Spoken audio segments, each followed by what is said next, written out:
ইসলামী রাজনৈতিক শক্তির দরকার আছে না নাই? এই কথা তো স্পষ্ট। এখন যেহেতু দরকার আছে, সাকত সাহেব যদি একা রাস্তায় চলতে থাকে সেই শক্তি হয়ে যাবে। আমি যদি ভুল করে থাকি সংশোধন করার দায়িত্ব আপনাদের ওলামায়ে কেরামের, কিন্তু আমি যদি সঠিক পথে থাকি ওলামায়ে কেরামের দায়িত্ব হচ্ছে আমাকে সহযোগিতা করা।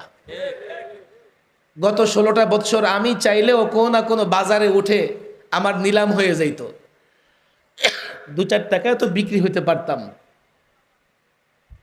কিন্তু গত 16টা বছর 3-3 বার আমাকে জেলখানায় থাকতে হয়েছে, 3-3 বার, একবার না। আল্লামা মুফতি আমিন রহিমাউল্লাহ যখন ছিলেন 2011 4 এপ্রিল হরতালের দিন আমাকে গ্রেফতার করে। আমি তখন 11তে বেশ কিছুদিন সরকারি মেহমানখানায় ছিলাম। এরপর আপনারা সবাই মিলেই তো আন্দোলন সংগ্রাম করলেন 13তে। 13-র হেফাজতের আন্দোলনের পর আমি লম্বা সময় সরকারি মেহমানখানায় ছিলাম। এরপরে এবার 21-এ মোদি বিরোধী আন্দোলন যখন শুরু হলো, সবার আগে আমারই ধরছে, আপনি আসেন, মেহমানখানা প্রস্তুত। এবার ধরে তো আর ছাড়ে না, 2 বছর 2.5 বছর। এই যে এবারের ঈদটা ভিন্ন রকম একটা ঈদ ছিল। ভিন্ন রকম একটা ঈদ কেন ছিল? এবারের ঈদে আমরা সম্পূর্ণ মুক্ত ছিলাম। এর আগে আমি 3টা ঈদ কাটিয়েছি, 3টা রোজার ঈদ, ঈদুল ফিতর, সরকারি মেহমানখানায়। কথা তো অনেক, দেখেন আমি এত কথা আজকে বলতেও পারবো না। এই যে অনেকেই তো দাবি করে আমরা আন্দোলন করছি, আমাদের এতজন লোক শহীদ হয়েছে, আমার এই ত্যাগ, আমার এই কুরবানি। আমি বলি কি জানেন, সব ঠিক আছে, তুমি ত্যাগ দিয়েছো, তোমার দল ত্যাগ দিয়েছে, ছাত্ররা কুরবানি দিয়েছে, কিন্তু এই ফেসিবাদী সরকারের পতন হয়েছে আলেমদের বদদোয়ার কারণে। 16 বছরে তো অনেকবার আন্দোলন হয়েছে। জেলখানায় আলেমদের সঙ্গে যে আচরণ করা হয়েছে, এক এক আলেমকে এতটা কষ্ট দেওয়া হয়েছে, আমার মতো একটা নিরীহ মানুষ, আমিও প্রায় 1.5-2 মাস রিমান্ডে ছিলাম।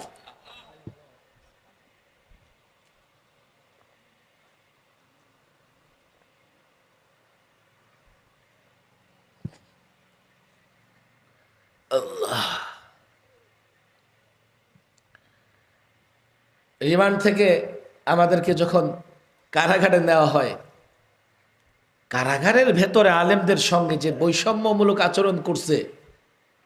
একটা কারাগারে দেখেন চুরি মামলার আসামি আছে, ডাকাতি মামলার আসামি আছে, ছিনতাই, খুন, রাহাজানি, তারপরে আপনার আছে ধর্ষণ মামলার আসামি, সব জেলখানার ভেতরে ঘুরে বেড়ায়।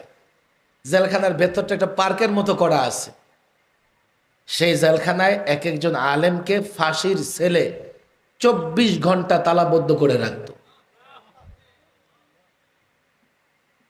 দিনটা যেমনই কাটত, কালো মাওলানা মামুনুল হক সাহেবের সঙ্গে এই কামরাঙ্গীর চড়ে মাওলানা আতাউল্লাহ সাহেব, হযরত হাফিজ হুজুর রহিমাহুল্লাহর কনিষ্ঠ সন্তান সাহেবজাদা, ওনার জানাজা শেষে আমরা বসে কথা বলতেছিলাম।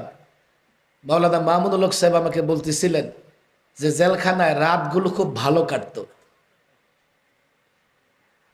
এবার হ্যাঁ, জেলখানায় রাতগুলো আমাদের খুব ভালো কাটত। কিভাবে? শেষ রাতে 1টা-1:30 বাজতেই দ্রুত ওলামায়ে কেরাম উজু করে নামাজে দাঁড়াই যাইতেন।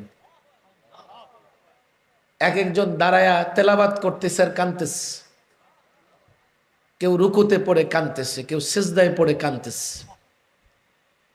এক একটা কামরা থেকে বাচ্চা পিটাইলে যে আওয়াজ হয়, এইভাবে এক এক আলেমের কামরা থেকে কান্নার আওয়াজ আসতেছে।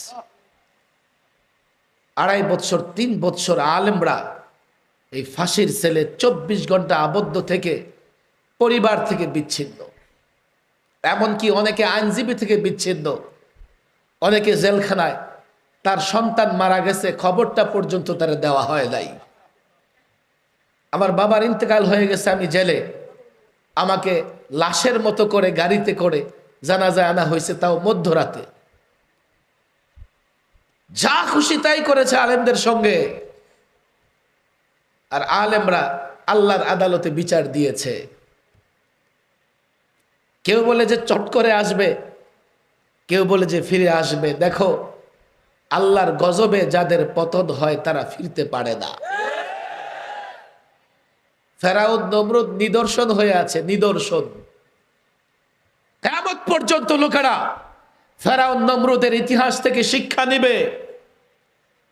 যারা গত 16 বছর আলেমদের উপর অত্যাচার করেছে, আল্লামা মুফতি আমিনী রহিমাহুল্লাহকে 21টা মাস তারা গৃহবন্দী রেখেছে। ফিরতে পারবে না, নিদর্শন হয়ে থাকবে।